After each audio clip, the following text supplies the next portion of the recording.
Hai murid-murid, Assalamualaikum semuanya. Bertemu lagi kita di dalam subjek Sejarah tahun 6, masih di dalam unit 10 Malaysia dan Dunia. Tajuk pembelajaran pada hari ini adalah Malaysia dalam Commonwealth.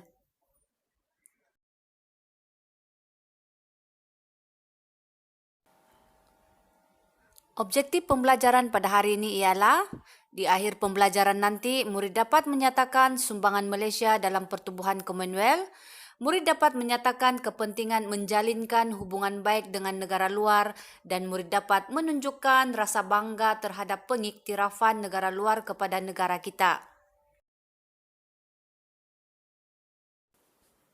Murid-murid, kamu boleh merujuk buku teks Sejarah tahun 6, muka surat 216 hingga 219.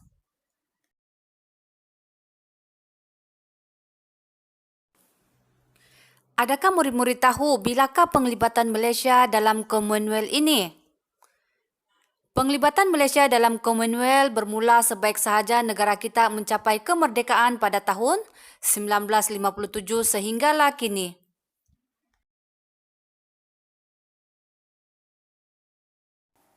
Seterusnya, jom kita ketahui latar belakang pertubuhan Commonwealth ini. Commonwealth telah ditubuhkan pada tahun 1926. Keanggotaannya terdiri daripada negara-negara bekas tanah jajahan British yang telah merdeka. Pada tahun 1965, Sekretariat Commonwealth telah ditubuhkan di London.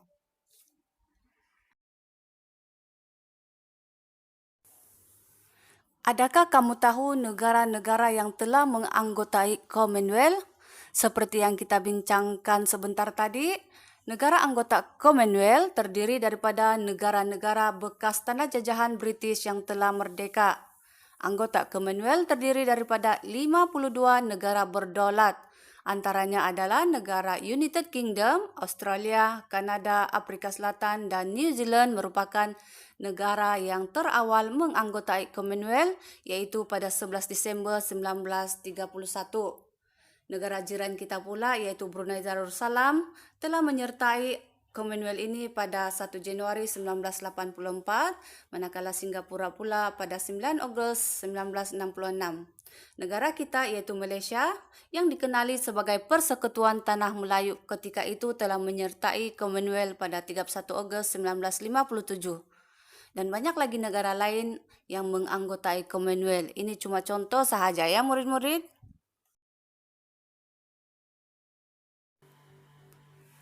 Apakah pula matlamat pertubuhan Commonwealth ini? Antara matlamat pertubuhan Commonwealth adalah untuk membina semangat setiakawan sesama negara anggota dan juga untuk mewujudkan kerjasama dalam pelbagai bidang termasuklah ekonomi, politik, keselamatan, pendidikan dan sebagainya.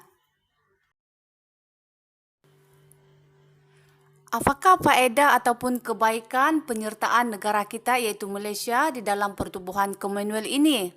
Antaranya adalah Britain membantu menjaga pertahanan negara menerusi Anglo-Malayan Defence Agreement iaitu AMDA pada tahun 1957. Selain itu, pasukan tentera anggota Commonwealth telah membantu negara kita menangani ancaman komunis.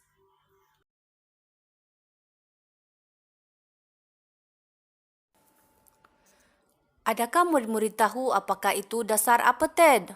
Apartheid merupakan dasar yang menjalankan diskriminasi antara kaum kulit putih dengan kaum bukan kulit putih. Apartheid iaitu diambil daripada perkataan apartheid, iaitu bahasa Afrikan yang bermaksud penyisihan ataupun keadaan yang menyisihkan.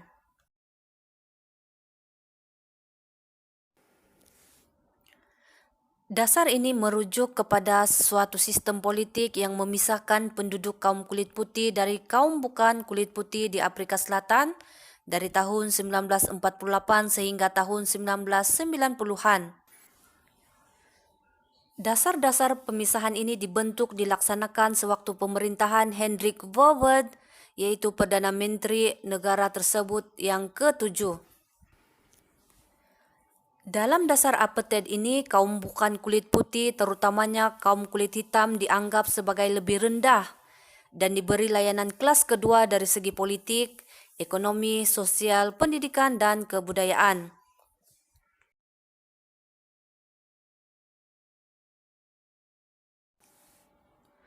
Semua bentuk diskriminasi perkauman ini adalah sah dari segi undang-undang dan ia telah disalahgunakan oleh pihak pemerintah kulit putih bagi memastikan kekuasaan ataupun dominasi mereka ke atas kaum majoriti yaitu kaum kulit hitam. Nelson Mandela yaitu seorang peguam berketurunan kulit hitam merupakan seorang pejuang apartheid yang tersohor di dunia menentang dasar apartheid ini. Malangnya, beliau telah dipenjarakan selama 40 tahun kerana perjuangannya menentang dasar apartheid ini.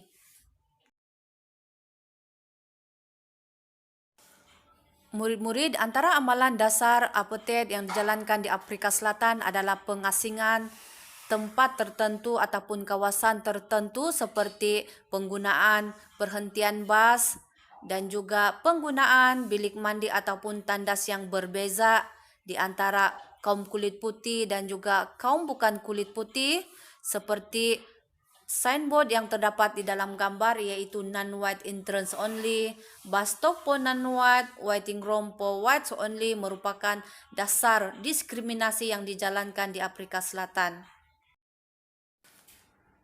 Seterusnya kita bincangkan pula sumbangan Malaysia di dalam pertubuhan Commonwealth. Pada tahun 1989, Malaysia telah dipilih menjadi tuan rumah Commonwealth Heads of Government Meeting, iaitu COGM. COGM membincangkan perkara-perkara dasar berkaitan dengan isu semasa atau yang melibatkan negara ahli. Hasilnya, Deklarasi Langkawi 1989 telah diisytiharkan. Deklarasi Langkawi ini berkaitan dengan tanggungjawab negara-negara Commonwealth di dalam memelihara alam sekitar dan juga mengatasi masalah pencemaran.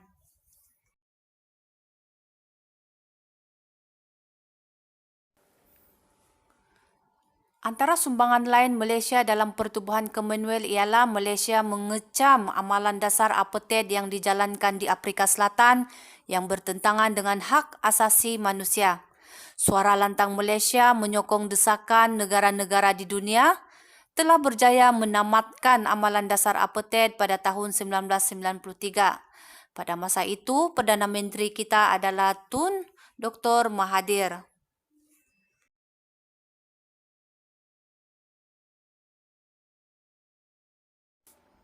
Sekian sahaja perkongsian kita pada kali ini. Terima kasih. Semoga ianya bermanfaat untuk Anda semua.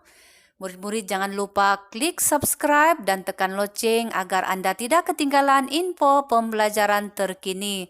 Jumpa lagi pada pembelajaran yang akan datang. Assalamualaikum. Jumpa lagi. Bye.